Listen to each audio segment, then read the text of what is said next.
मेरा नाम आशुतोष कुमार गोस्वामी है और आज के सेशन में हम लोग टाइप 4 टाइप का जो परसेंटेज का क्वेश्चन है उसको करेंगे। यह है पास फेल क्वेश्चंस। आपको बार बार एग्जामिनेशन में आप देखते होंगे कि किसी एग्जामिनेशंस में रमेश जो है वो 52 मार्क्स लाता है और 12 मार्क्स से फेल हो जाता है। तो बताएं कि जो है सो उस परीक्षा का मैक्सिमम जो है सो मार्क्स कितना था, इस तरीके का, या 30% मार्क्स लाता है इतने नंबर से फेल हो जाता है। तो इस तरीके का क्वेश्चंस आप देखते होंगे। तो इसमें जितना भी तरीके का क्वेश्चंस फ्रेम होता है वो सारा क्वेश्चंस एक एक करके हम लोग लेंगे, 4-5 क्वेश्चंस लेंगे और अलग अलग टाइप का, जिससे ये चीज़ क्लियर हो जाएगा कि ऐसा अगर क्वेश्चंस आता है तो आसानी से हम लोग कैसे उसको हैंडल कर सकते हैं, टैकल कर सकते हैं, इसको सीखेंगे। तो देखिए सबसे पहला क्वेश्चंस क्या कहता है कि कोई एग्जामिनेशंस है, ठीक, एक परीक्षा में कुल जितने भी अंक हैं उनका 30% पासिंग मार्क्स है। टोटल जितना भी नंबर है उसका 30% क्या है, तो पासिंग मार्क्स है। तो 30% पासिंग मार्क्स है, पहले पूरा पढ़ेंगे। 30% पासिंग मार्क्स है। एक छात्र को 240 अंक मिले, किसी स्टूडेंट को 240 अंक मिला, लेकिन वह पास होने से 24 अंक कम रह गया। और जितने भी पास होता उससे उसको कितना नंबर, तो 24 मार्क्स कम रह गया। तो बताइए इस परीक्षा में कुल अंक कितने थे, टोटल नंबर कितना था इस परीक्षा में। मतलब मैक्सिमम मार्क्स ही एक्चुअली में पूछ रहा है कि मैक्सिमम मार्क्स कितना, मैक्सिमम मार्क्स का एग्जाम हुआ। तो देखिए इस तरीके का क्वेश्चन जब भी आए तो एक चीज तो दिया हुआ है कि एक परीक्षा में कुल कितने अंक हैं, तो एक परीक्षा में कुल जितने भी अंक है उसका 30% पासिंग मार्क्स है। तो टोटल नंबर का 30% पासिंग मार्क्स है। तो 30% यानी कि 3/10, यानी कि 10 फुल मार्क्स है तो 3 उसका पासिंग मार्क्स है। इतना बात हमको समझ में आ रहा है। अब किसी स्टूडेंट को आता है 240 नंबर और वो फेल हो जाता है कितने मार्क्स से, तो 24 मार्क्स से। तो अगर 240 में हम 24 जोड़ दे तो वो पासिंग मार्क्स हो जाएगा। तो आप बोलेंगे जी सर, यानी कि 4 और ये 6, 264 पासिंग मार्क्स है। लेकिन एक्चुअली में ये देखें तो अगर इसको देखें तो ये 3 यूनिट अगर पास मार्क्स है, ठीक है ना, तो ये जो 10 यूनिट है वो क्या होगा, ये फुल मार्क्स होगा। ये अगर पास मार्क्स है तो ये फुल मार्क्स है। लेकिन यहाँ 3 यूनिट जो कि पास मार्क्स है वो है 264। तो 1 यूनिट कितने का होगा, 1 यूनिट होगा 264/3। इसको काटेंगे तो 8 24, 8 24, ठीक। तो अगर 1 यूनिट 88 के इक्वल्स है, 1 यूनिट 88 के इक्वल्स है, तो 10 यूनिट कितने के इक्वल होगा, तो 10 यूनिट होगा आपको 88 और 10 से गुना करेंगे तो 880। तो इसका मतलब ये है कि 880 जो होगा वो क्या होगा, फुल मार्क्स होगा। तो ये जो ऑप्शन है वो हमारा सही होगा। क्लियर है बात, देख लें एक बार, समझ लें। बहुत आसान क्वेश्चंस था ये। चलिए आगे बढ़ते हैं। ये क्या कर रहा है कि कोई स्टूडेंट 30% मार्क्स लाता है लेकिन वो फेल हो जाता है 180 नंबर से, ठीक। लेकिन अगर वही student, but if he scores 60% of marks he pass by 240 number, कोई छात्र है वो अगर 30% अंक लाता है तो वो पास होने से 180 अंक कम रह जाता है। मान लीजिए ये कोई अंक है जिसपे वो पास होगा, तो अगर 30% उसको नंबर आता है तो वो 180 अंक जो पास मार्क्स है उससे कम ही रह जाता है। लेकिन अगर मान लीजिए उसी स्टूडेंट को 60% नंबर अगर आता है तो पास मार्क्स से 240 अंक ज्यादा ले आता है। समझे बातों को, क्या कर रहा है कि कोई अगर पास मार्क्स है तो अगर वो 30% नंबर लाया तो पास मार्क्स से कितना नंबर कम रह गया, तो पास मार्क्स से 180 नंबर कम रह गया। अगर वही स्टूडेंट 60% नंबर ले आता है तो पास मार्क्स से अब उसको ज्यादा नंबर आ गया। कितना ज्यादा आ गया, 240 अंक ज्यादा आ गया। तो आपको यह पता करना है कि पासिंग मार्क्स कितना है, ठीक है। तो देखिए पहले तो हम लोग समझेंगे कन्वेंशनल मेथड से कैसे इस क्वेश्चंस को बनाएं, और कन्वेंशनल मेथड के बाद फिर हम लोग सीखेंगे कि ट्रिक से कैसे इसको सॉल्व किया जाए। तो मान लेते हैं कि जो मैक्सिमम मार्क्स है वो x है, तो इसका मतलब ये है कि 30% ऑफ x और ये कितना प्लस 180, ये जो है वो पास मार्क्स है। मतलब 30% जो x आया है वो, और उसमें 180 और आ जाता तो ये पास मार्क्स हो जाता। उसी तरीके से जो 60% उसको आया किसका, x का टोटल मार्क्स का, तो ज्यादा आ गया कितना 240, उसमें से अगर 240 घटा देंगे तो वो पास मार्क्स। तो मतलब दोनों परिस्थिति में पास मार्क्स तो बराबर होगा, चाहे इस केस में हो चाहे इस केस में हो। तो इसका मतलब ये है, इसको लिख सकते हैं हम लोग 3/10x plus 180 equals to 6/10x और माइनस 240। इस माइनस वाले को इधर ले जाएं, इसको इधर ले जाएं, तो क्या हो जाएगा 0, 8 4 12 का 2, 1 1 1 2 1 3 और 1 4। ठीक, ये इधर गया 6/10x और ये माइनस गया, मतलब माइनस 3/10। क्लियर है, यह है 420। अब यहां से देखिए 420 इक्वस टू 3x/10 है ना, 14 तिया 42 यानी 140। ये 10 इधर गया तो x का वैल्यू जो हो गया वो हो गया, यानी कि 1400 मैक्सिमम मार्क्स है। अब हमको अगर पास मार्क्स पता करना है तो क्या कर देंगे कि 1400 को यहाँ पे पुट करेंगे और पास मार्क्स आ जाएगा। मतलब बहुत ही आसानी से देखें, कोई बहुत ज़्यादा ट्रिक नहीं, एकदम कन्वेंशनल मेथड अभी बता रहे हैं आपको। क्या कर रहा है कि 3/10 यानी 3/10 इंटू 1400 और प्लस कितना कर दें 180। अगर इसमें 180 जोड़ दें तो ये जो हो जाएगा वो हमारा क्या हो जाएगा पासिंग मार्क्स। तो यानी कि 1 0 खत्म, 14 तिया 42 और प्लस 180, ये 0 और 2 10 का 0, 4 5 1 6, तो ये 600 जो है वो हमारा पासिंग मार्क्स हो गया। तो ये ऑप्शंस हमारा एक सही है, ऑप्शन सॉरी 2 जो है वो सही है, ये 2 ऑप्शंस सही है। अब देखिए आराम से ट्रिक से हम लोग इसको कैसे सॉल्व कर सकते हैं। तो ट्रिक से सॉल्व करने के लिए क्या करेंगे, बड़ा आसानी से हम बता रहे हैं आपको, एकदम आराम से समझने की कोशिश कीजिएगा। सपोज कीजिए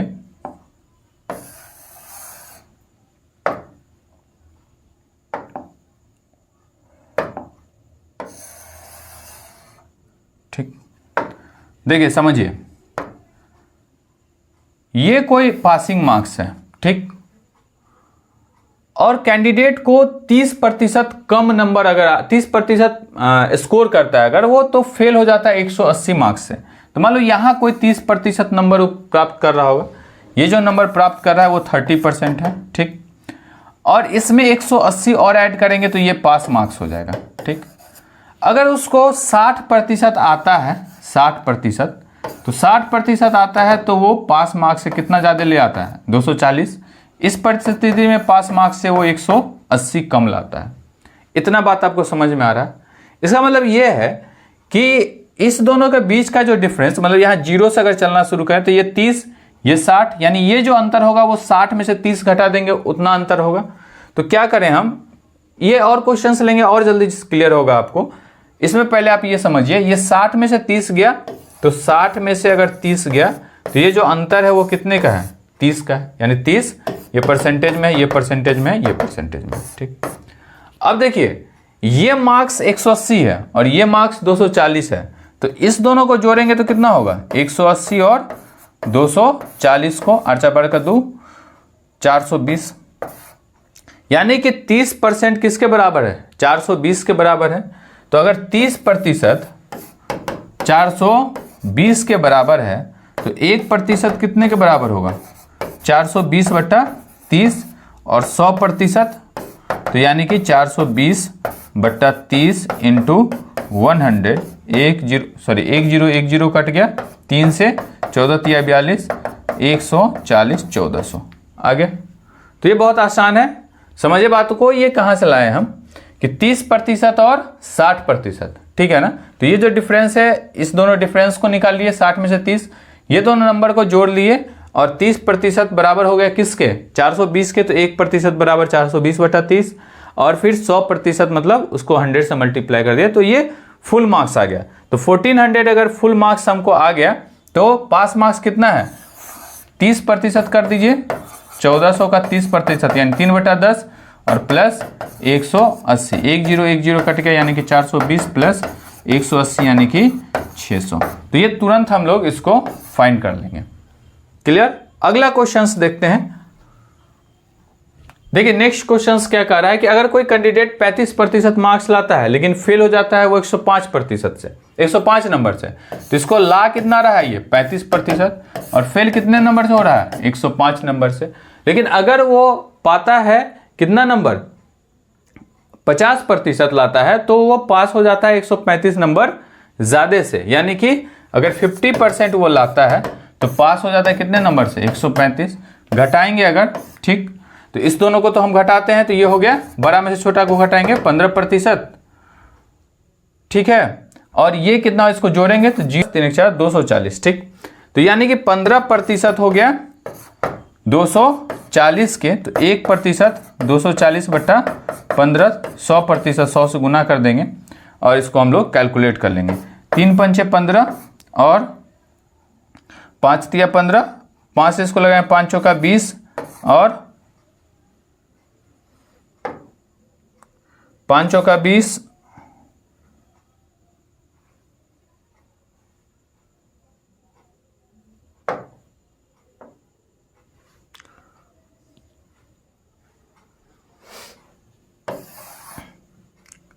ये कितना हो गया 240 बट्टा 15 और इंटू 100, यानी कि 5 तिया 15, 5 चौका 20 और 8 पंचे 40, 3 से 16 तिया 48, यानी कि 1600 जो है वो कितना हो गया मैक्सिमम मार्क्स। और हमसे पूछा क्या जा रहा है कुल अंक बताएं, तो कुल अंक कितना हो गया 1600। क्लियर है। अगला क्वेश्चन देखते हैं। क्या कर रहा है कि अगर मान लीजिए कोई स्टूडेंट को 28% मार्क्स आता है लेकिन वो फेल हो जाता है 196 नंबर से, उसी स्टूडेंट को अगर वो आता है उसको 164 मार्क्स, तो अगर वो 60% नंबर लाता है तो 164 मार्क्स से वो क्या हो जाता है पास हो जाता है। क्या कह रहा है फिर से देखिए एक बार क्वेश्चंस। क्या कह रहा है कि अगर मानिए कि कोई छात्र कुल अंकों का 28% लाता है तो वो पास होने से 196 अंक कम रह जाता है, ठीक है ना। अगर 28% लाया तो पास मार्क्स से 196 नंबर कम रह जाता है। उसी स्टूडेंट को अगर कुल अंक का 60% आता है, कितना प्रतिशत आता है 60%, तो वो पासिंग मार्क्स से 164 नंबर ज्यादा ले आता है। तो इस दोनों को जोड़ देते हैं, 6 10, 1 बचा 9 10, 6 16 हाथ में 1 1 2 1 3, 360, ठीक। यहां जो अंतर है वो हो गया 32%, यानी कि 32% जो है वो इक्वल है 360 के, तो 1% 360 बट्टा 32 और 100% अगर हम निकाले तो 360 बट्टा 32 इंटू 100, ठीक है। इसको काटे तो 8 से काटिएगा तो 8 चौक 32, और फिर 8 से काटेंगे तो 8 चौक 32 और 4 बार 8 पंचे 40, ठीक है। 4 से काटेंगे तो 25 चौके 100, ठीक। और 45 और 25 को आप गुना कर दें तो 25 से 25 5 जा 125 का 5 हाथ में बच गया 12, 25 से 100 यानी 112, यानी 1125 जो है वो हमारा फुल मार्क्स है। अब पूछिए रहा है कि तो फिर आप हमको बताएं पासिंग मार्क्स कितना है, ठीक है ना। पासिंग मार्क्स कितना है, तो 1125 अगर फुल मार्क्स है तो सबसे पहला ये है कि वो अगर 28% लाता है तो 196 नंबर से फेल हो जाता है, यानी कि 1125 का आप निकाल दें 28% और उसमें ऐड कर दें कितना 196 नंबर, तो 28% निकालें यानी 1125 इंटू 28 बट्टा 100 और प्लस 196, 25 चौके 100 और 25 से आप करें तो 25 चौके 100 और 25 से करेंगे तो 25 पंचे 125, ठीक है। 25 पंचे 100, 25 पंचे 125, ठीक। अब यहाँ पे 45 और 48 को गुना करें और इसको काट सकते हैं तो ये 7 4 जा 28, ठीक है ना। तो 45 7 जा कितना होगा 7 पंचे 35 के 5 हाथ में 3, 7 चौका 28 और 3 31 का 8, 3 ये हो गया प्लस 196। इसको जोड़ेंगे तो क्या हो गया 6 5 11 का 1 हाथ में 1, 9 1 10, 5 15 9 1 10, 6 5 11 का हाथ में 1 1 1 9 1 10 1 11 का 1 हाथ में 1 2 3 1 4 और 1 5 यानी 511, सही है। चलिए नेक्स्ट क्वेश्चंस को हम लोग देखते हैं कि कोई स्टूडेंट स्कोर करता है 25%, लेकिन वो फेल हो जाता है कितने नंबर से? 20 नंबर से। अगर वो स्टूडेंट 45% नंबर लाता है तो पास हो जाएगा कितने नंबर से? 10 मार्क्स से। तो हमसे ये पूछ रहा है कि पासिंग मार्क्स कितना है।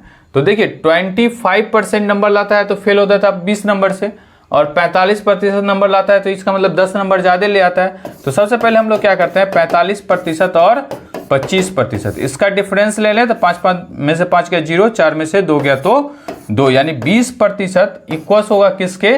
तो ये इक्वस होगा आपको 20 और 10 यानी कि 30 के, ठीक है ना। तो 20% अगर 30 के बराबर होगा तो 1% किसके बराबर होगा? 30/20 के, और 100% यानी कि 100 से और गुना करेंगे तो 20 पंचे 100, यानी कि मैक्सिमम मार्क्स जो हो जाएगा वो कितना होगा? 5 से 15 यानी कि 150, ठीक। अब हमसे ये पूछ रहा है कि तो ये बताइए पास मार्क्स कितना है। तो यानी कि 25% अगर लाता है तो 20 नंबर से फेल हो जाता है, तो 150 का हम निकाल दें 25%, 150 का 25% और उसमें 20 ऐड कर दें, तो 150 इंटू 25 यानी कि 1/4 और प्लस 20, तो ये हो गया 75 का आधा, यानी कि 75 का आधा 70 का 35 और 75 मतलब 37.5 प्लस 20 यानी कि ये हो गया 57.5। तो ये हर तरीके का पासिंग मार्क्स का कि नंबर ज़्यादा आ जाता है, कम आ जाता है, इस तरीके का क्वेश्चंस हम लोग एक एक तरीके का देख चुके हैं। Okay, thank you.